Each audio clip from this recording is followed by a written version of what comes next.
Good evening, everyone.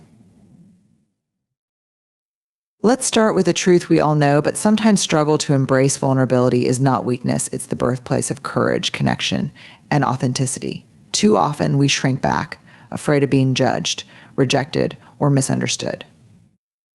But there are moments in life where staying silent or holding back isn't just a missed opportunity, it's a disservice to who we are and the lives we're meant to live. Let's start with something we all know but often struggle to put into practice: speaking your truth.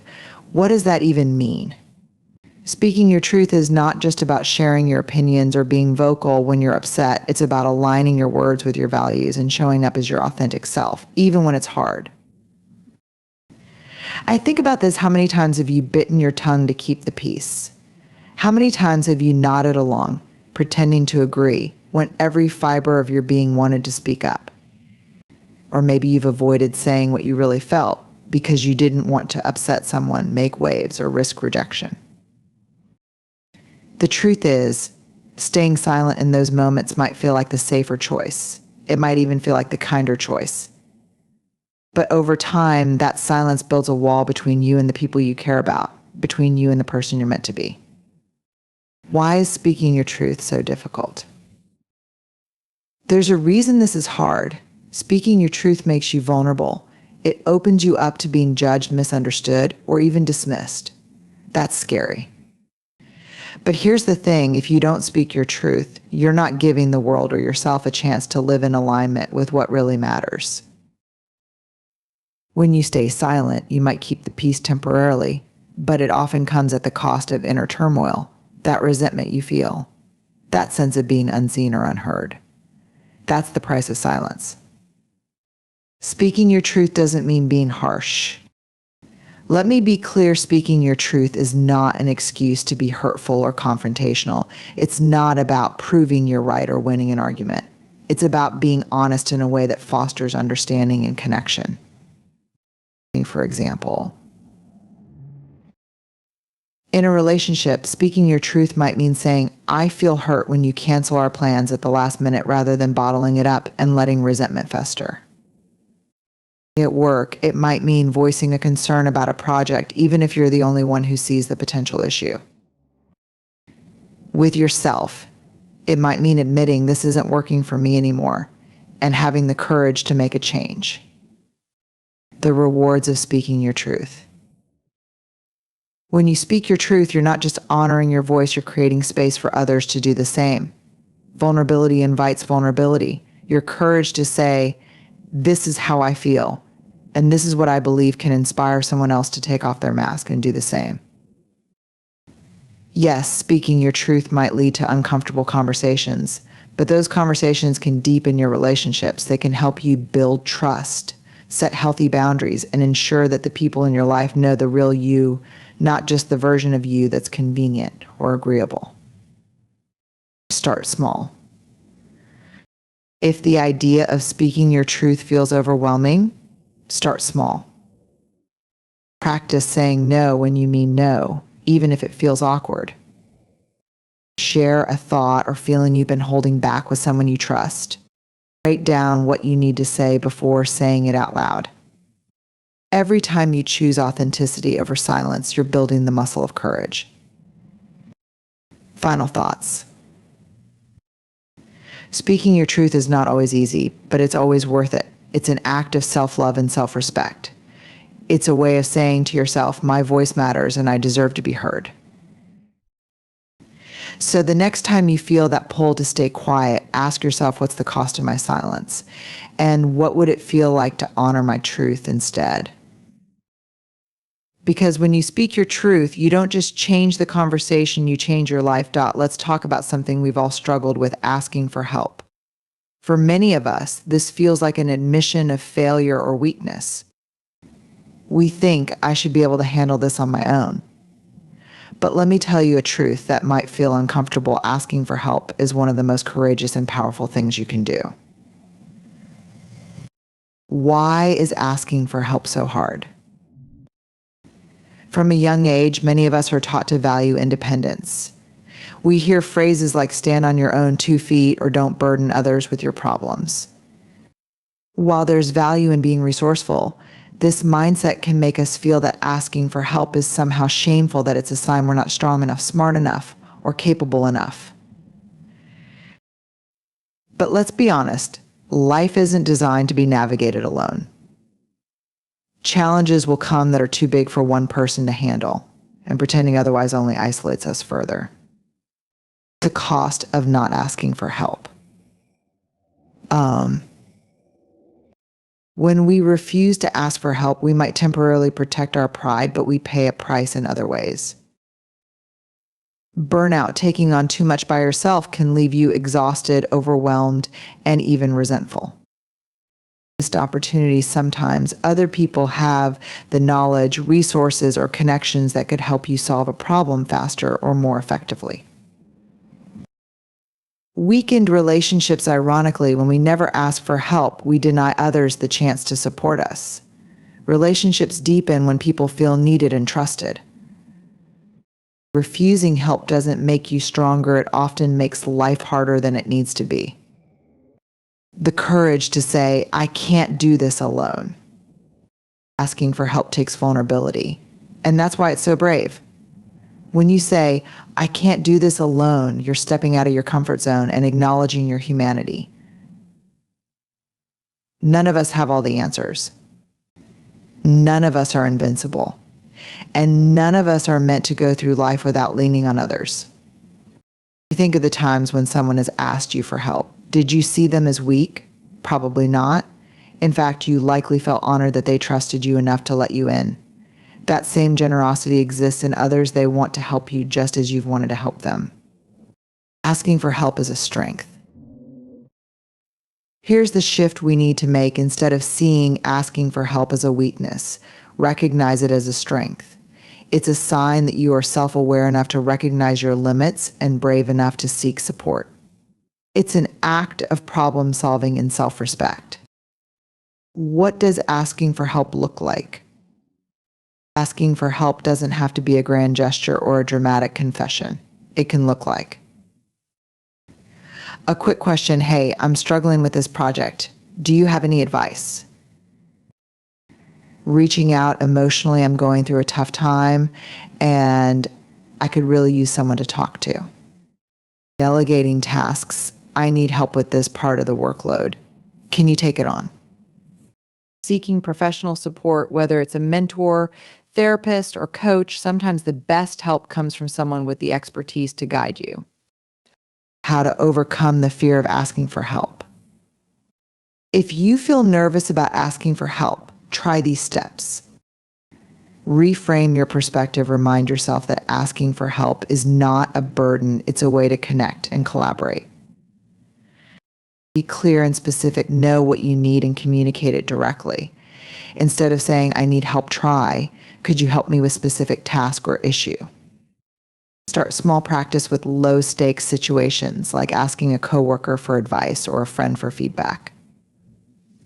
Acknowledge the other person's choice. People can always say no, and that's okay. Asking doesn't guarantee help, but it opens the door for possibility. The ripple effect of asking for help. When you ask for help, you're not just solving your immediate problem, you're also giving others permission to do the same. Your vulnerability can inspire those around you to reach out when they need support, creating a culture where people feel safe to lean on one another. Final thoughts. Asking for help isn't about admitting defeat. It's about embracing the truth that we're all stronger together. It's about saying, I trust you enough to let you see my struggle, and finding strength in that connection. So the next time you feel the weight of the world on your shoulders, remember this: you don't have to carry it alone. Let go of the fear. Let go of the shame. And reach out, knowing that asking for help is one of the most courageous things you'll ever do. You're not just asking for help, you're choosing resilience, connection, and growth. And that's something to be proud of. Let's talk about something we often overlook or actively shy away from: celebrating our achievements. Think about the last time you reached a goal, overcame a challenge, or accomplished something you worked hard for. Did you take the time to truly celebrate it? Or did you immediately move on to the next task, downplaying your success because you didn't want to seem boastful or because it didn't feel big enough? The truth is, many of us struggle with celebrating ourselves. It might feel uncomfortable or self-indulgent. But here's what we often forget: acknowledging your accomplishments isn't about arrogance. It's about honoring your journey, your effort, and the resilience it took to get where you are. Why don't we celebrate ourselves? There are many reasons we hesitate to celebrate our achievements. Fear of being perceived as arrogant. Society often equates humility with downplaying success, leading us to believe that acknowledging our wins is the same as bragging. Focus on what's next. We live in a culture that prioritizes constant productivity. Once we finish one goal, we're already chasing the next, leaving little room to pause and reflect. Imposter syndrome. Sometimes we feel like we don't deserve to celebrate because we believe our success was due to luck or external factors, not our own efforts. Minimizing achievements. We tell ourselves it wasn't that big of a deal and fail to recognize the significance of what we've done. But here's the truth: failing to celebrate your accomplishments doesn't make you more humble. It diminishes the value of your hard work and the lessons you've learned along the way. The importance of celebrating achievements.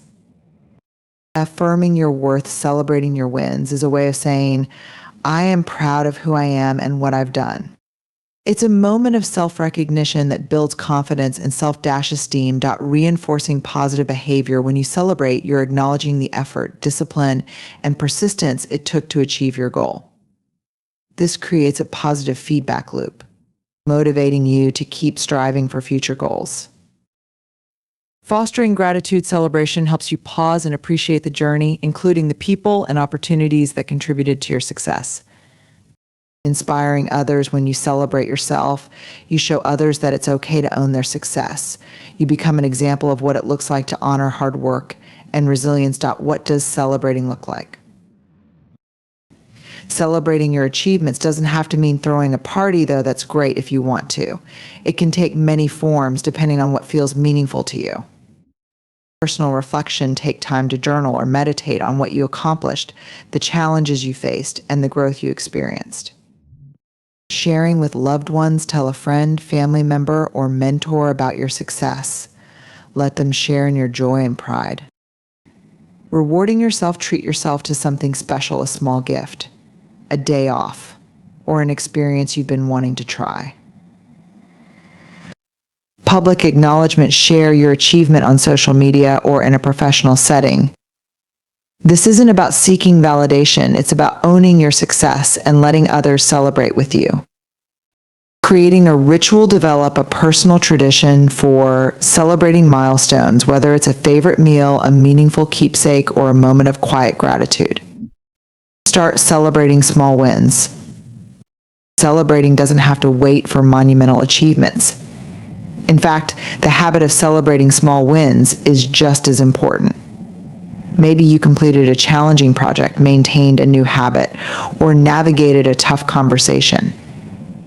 Every step forward is worth recognizing. Small wins add up to big victories, and acknowledging them keeps you energized and focused on your journey. The role of gratitude and celebration. When you celebrate your achievements, you're not just recognizing your own effort, you're also expressing gratitude for the people, circumstances, and lessons that supported you along the way. Celebration and gratitude go hand in hand, creating a sense of fulfillment and connection. Take a moment to reflect. Who helped you get here? What did you learn during this process? How has this achievement shaped you? When you celebrate with gratitude, it becomes a way of honoring not just the outcome, but the entire experience. Let go of guilt. If you feel guilty about celebrating, ask yourself, who benefits when I hide my success? The answer is no one. Your light doesn't dim others, it inspires them. When you embrace and celebrate your achievements, you're giving others permission to do the same. Final thoughts.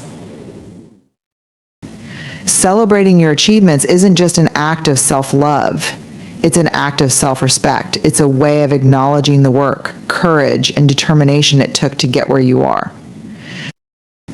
So the next time you achieve something big or small, pause, take it in, give yourself the credit you deserve, and don't be afraid to share your joy with others.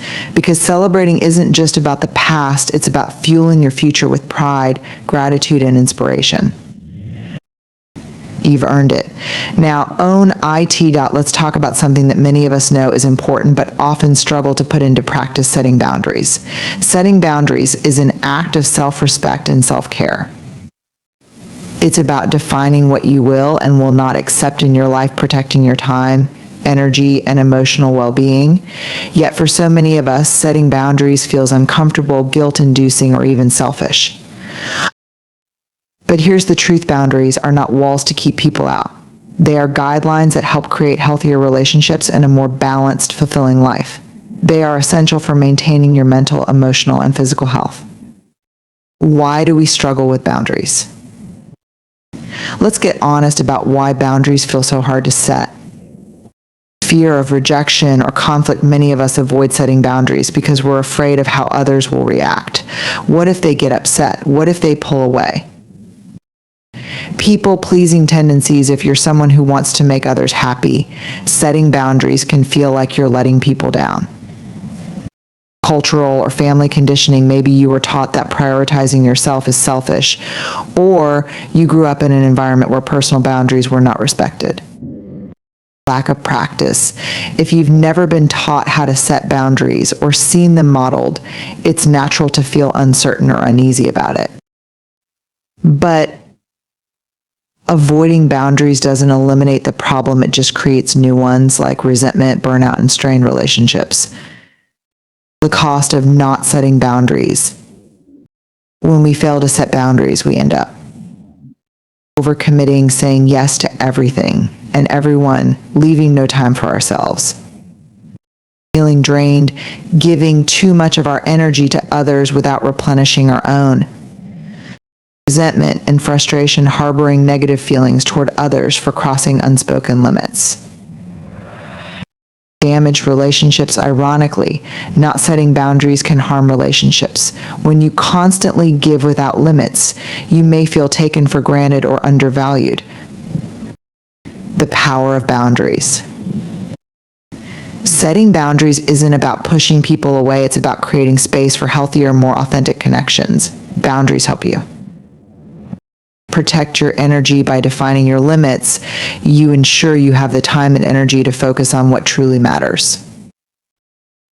Foster respect, clear boundaries, communicate your needs and values, encouraging others to respect them. Promote self-worth. When you set boundaries, you're telling yourself and others that your well-being is important. Enhance relationships. Boundaries reduce misunderstandings and resentment, creating a foundation for mutual respect and trust. What does setting boundaries look like? Setting boundaries can be as simple or as complex as your situation requires. Here are some examples. Time boundaries. I can't work late tonight because I've planned time for myself and my family. Emotional boundaries. I'm happy to support you, but I can't be your only source of help. Have you considered talking to a therapist?